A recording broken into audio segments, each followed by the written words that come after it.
महाराष्ट्र में भाजपा की जीत, महायुति गठबंधन की ऐतिहासिक बढ़त से उत्साहित भाजपा कार्यकर्ताओं ने इंदौर के राजवाड़ा पर जश्न मनाया और राजवाड़ा पर जश्न के दौरान आतिशबाजियां की गई और लोगों को मिठाइयां खिलाई गई।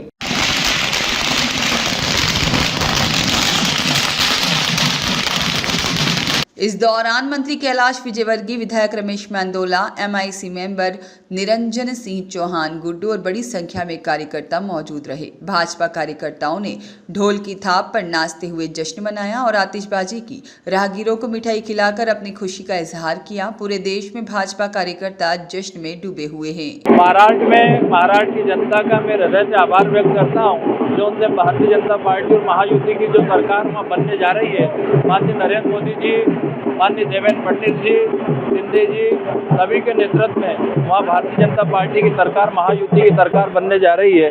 जो भारतीय जनता पार्टी ने विकास किया नरेंद्र मोदी जी के नेतृत्व में, जो देश में काम चल रहा है, उसको लेकर वहाँ की जनता ने बहुत ही प्रचंड बहुमत से भारतीय जनता पार्टी को जिताया है, महायुति को जिताया है। मैं इंदौर के भी सभी कार्यकर्ताओं को बधाई देता हूँ, सबको शुभकामना देता हूँ। बहुत बहुत धन्यवाद। और भी जगह चुनाव का परिणाम आना शेष है, क्या लगता है?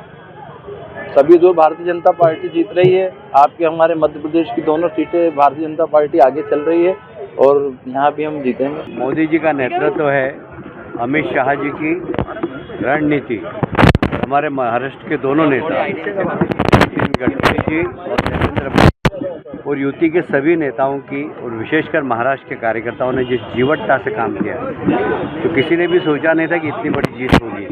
उतनी बड़ी जीत हुई है। मैं मोदी जी को बधाई देता हूँ, अमित शाह जी को बधाई देता हूँ, नड्डा जी को बधाई देता हूँ और विशेषकर महाराष्ट्र की जनता को बधाई देता हूँ कि उन्होंने एक बार फिर से बता दिया कि पूरा महाराष्ट्र मोदी जी के साथ है, भारतीय जनता पार्टी। अभी मतदाताओं ने क्या पसंद किया, किस तरह पसंद किया, जो एक तरफा उलटकर देखो? लोकसभा में एक गलत नैरेटिव था और कांग्रेस ने और विपक्षी दलों ने बनाया था। महाराष्ट्र की जनता को समझ में आ गया, खोटा सिक्का बार बार नहीं चलता है। ऐसा है कि जो कलदार सिक्का है वो हमेशा खनकेगा, कभी भी खनकेगा। तो भारतीय जनता पार्टी की विचारधारा, नीति, नेतृत्व, इसके प्रति महाराष्ट्र की जनता का विश्वास है और मैं समझता हूँ महाराष्ट्र की जनता का सारे देश का विश्वास। लड़की बहना का कोई असर का असर है। जब भी कोई चुनाव जीता जाता तो उसमें गुलदस्ता रहता है, उसमें बीच में मोदी जी का फूल लगा हुआ है, इधर अमित शाह जी का फूल है, इधर नड्डा जी का फूल है, उधर नितिन गडकरी जी है, उधर देवेंद्र बाबू है, तो गुलदस्ता रहता है पूरा। और फिर सरकार की नीतियाँ, सरकार ने जो नीतियाँ हैं और विशेषकर हमारे देश के प्रधानमंत्री ने 2014 में कहा था कि 50% आबादी जब तक सशक्त नहीं होगी, जब तक देश मजबूत नहीं होगा। और इसलिए महिलाओं के लिए जो योजनाएं बनी है केंद्र सरकार की और प्रदेश सरकार की, तो मुझे लगता है महिलाओं ने मतदान बहुत अच्छा किया और भारतीय जनता पार्टी के पक्ष में। झारखंड में क्या कमी रहेगी? अब झारखंड के बारे में मैं अभी कुछ कह नहीं सकता, क्योंकि मैं झारखंड से बिल्कुल, मेरी खाली शिवराज जी से बात होती थी तो उनको भी कॉन्फिडेंस था कि हम जीतेंगे, और कहाँ कमी हो गई वो हम विश्लेषण। बीजेपी ने ताकत जो है महाराष्ट्र में ज़्यादा लगा दी स्ट्रेटेजी। हाँ, मतलब बड़ा प्रदेश था तो सब लोगों को वही ध्यान था।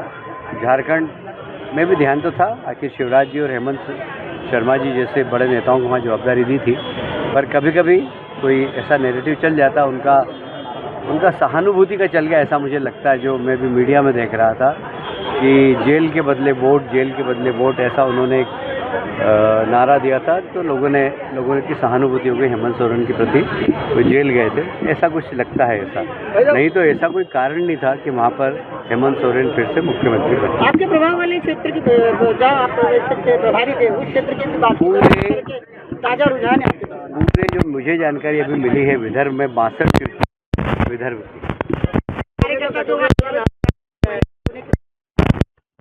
450 कार्यकर्ता थे पूरे विदर्भ के अंदर, और उन्होंने भी मेहनत की और विशेषकर स्थानीय कार्यकर्ताओं को ज़्यादा श्रेय है। मतलब महाराष्ट्र में बटोगे तो कटोगे नारा काफ़ी कारगर साबित दिखाई दे रहा है, क्या मानते हैं जीत का कारण ये? देखिए, सिर्फ ये कारण नहीं है, मैं कह रहा हूँ, विकास भी कारण है, कुशल प्रशासन कारण है, मोदी जी का नेतृत्व कारण है, और इसलिए किसी एक विषय पर कभी भी चुनाव जीता नहीं जाता। मैं कह रहा हूँ कि एक गुलदस्ता होता है, गुलदस्ते में सब लोग, सब चीज़ होती है। अब उसमें लाडली बहना भी, हम उससे इनकार नहीं कर रहे हैं, वो योजना भी है, तो सभी पर मोदी जी के प्रति और भारतीय जनता पार्टी के प्रति विश्वास है, ये एक संदेश महाराष्ट्र की जनता ने दिया। क्या वक्त आ गया शरद पवार उद्धव ठाकरे जैसे राजनेताओं का घर बैठा तो किया है जनता ने, लेकिन संन्यास लेने नहीं, मैं दूसरा प्रश्न करता हूँ कि क्यों शरद पवार, उद्धव ठाकरे और कांग्रेस को लोग वोट देते, क्यों देते, क्या कारण है, उन्होंने क्या किया? मतलब ऐसा है कि उनके पास ना नेता है, ना नेतृत्व है, ना नीति है, एक बेमेल गठबंधन, सिर्फ एक ही कि मोदी जी को हराओ, भाजपा को हराओ। जनता उनको समझ गई है और मुझे लगता है कि अब जैसे उद्धव ठाकरे, क्या है उद्धव ठाकरे बताइए मुझे? सिर्फ बाला साहब ठाकरे की बिगड़ेल औलाद है, इसके अलावा क्या है वो? क्या है उद्धव ठाकरे में, है क्या मुझे बताइए? कोई नेतृत्व क्षमता है, कोई बहुत अच्छे वक्ता है, बड़े ईमानदार नेता है, कोई हिंदू नेता है, पगड़ी पहन ली उनने, टोपी पहन ली उनने। इससे तो एकनाथ शिंदे बाला साहब के उत्तराधिकारी हैं, ये जनता ने उनको समर्थन देके साबित कर दिया। अब तो भारतीय जनता पार्टी का मतलब सर्वाधिक वोट बैंक देखा जा रहा है, ज़्यादा सीटें जीती जा रही। मुख्यमंत्री के दावेदारों में कौन से नाम आप देखते हैं? देखिए, आम जनता को लगता है कि देवेंद्र फडणवीस मुख्यमंत्री बनना चाहिए, पर ये पार्टी का नेतृत्व है और तीनों गठबंधन हमारे साथ है, वो लोग बैठ के तय करेंगे, इसके ऊपर हम निर्णय नहीं कर सकते, पर कार्यकर्ताओं की ऐसी इच्छा है कि देवेंद्र फडणवीस जी वहाँ के मुख्यमंत्री। मतलब संजय राउत ने गड़बड़ी की आशंका जताई, जिस तरह के रुझान सामने आ रहे हैं। वो तो फ्रस्ट्रेशन वाला बयान था, मैंने देखा उनका बयान। मतलब मैं एक बात की शरद पवार को दाद दूंगा कि किस प्रकार अपने आदमी को दूसरे दल में प्लांट करना है। अगर उद्धव ठाकरे जी को ये अगर लगता है कि संजय राउत उनका आदमी है, तो उनके दिमाग से उतार देना चाहिए। वो पूरी तरह शरद पवार जी के प्लांटेड आदमी हैं शिवसेना के अंदर, और उद्धव जी की शिवसेना अगर हारी है तो उसमें बहुत बड़ा कारण संजय राउत। ब्यूरो रिपोर्ट, सत्याग्रह न्यूज़, मध्य प्रदेश।